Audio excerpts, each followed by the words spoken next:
Hello ವೀಕ್ಷಕರೇ, ಇವತ್ತು ನಾನು ಮೂಲಂಗಿ ರೆಸಿಪಿ ಹೇಗೆ ಮಾಡೋದನ್ನು ತೋರಿಸ್ಕೊಡ್ತೇನೆ. ಸೊ ಅದಕ್ಕೆ 2 ಈರುಳ್ಳಿ, ಕೊತ್ತಂಬರಿ ಸೊಪ್ಪು, ಶೇಂಗದ ಪುಡಿ, ಚೆನ್ನಾಗಿ ವಾಶ್ ಮಾಡ್ಕೊಂಡು ಇಟ್ಕೊಂಡಿರೋ ಮೂಲಂಗಿ.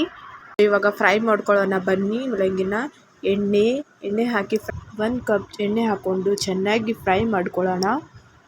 ಚೆನ್ನಾಗಿ ಬೆಸಿಬೇಕು, ಚೆನ್ನಾಗಿ ಫ್ರೈ ಮಾಡ್ಕೋಬೇಕು. ಅದನ್ನು ನೋಡಿ, ಈ ಥರ ಚೆನ್ನಾಗಿ ಬೇಯಿಸ್ಕೊಳ್ಳಬೇಕು.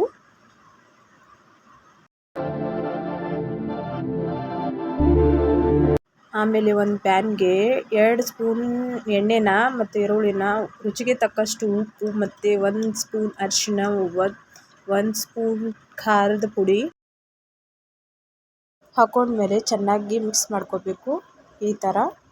ಅದಾದಮೇಲೆ ರುಬ್ಕೊಂಡಿಟ್ಟಿರುವ ಶೇಂಗದ ಪುಡಿನ ಮಿಕ್ಸ್ ಮಾಡ್ಕೋಬೇಕು ಈ ಥರ.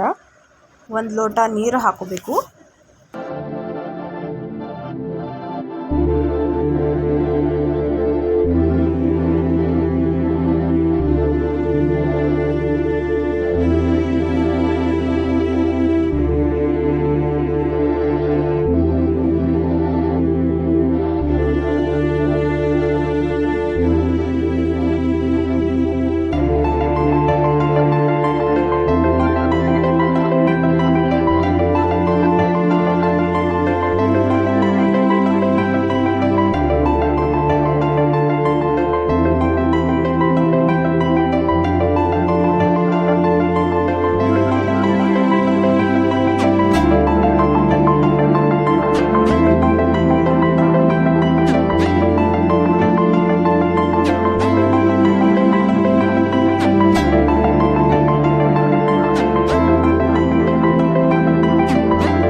ಸೊ ನಾನು ಮಾಡಿರುವ ಮೂಲಂಗಿ ರೆಸಿಪಿ ಇವಾಗ ರೆಡಿ ಇದೆ ನೋಡಿ.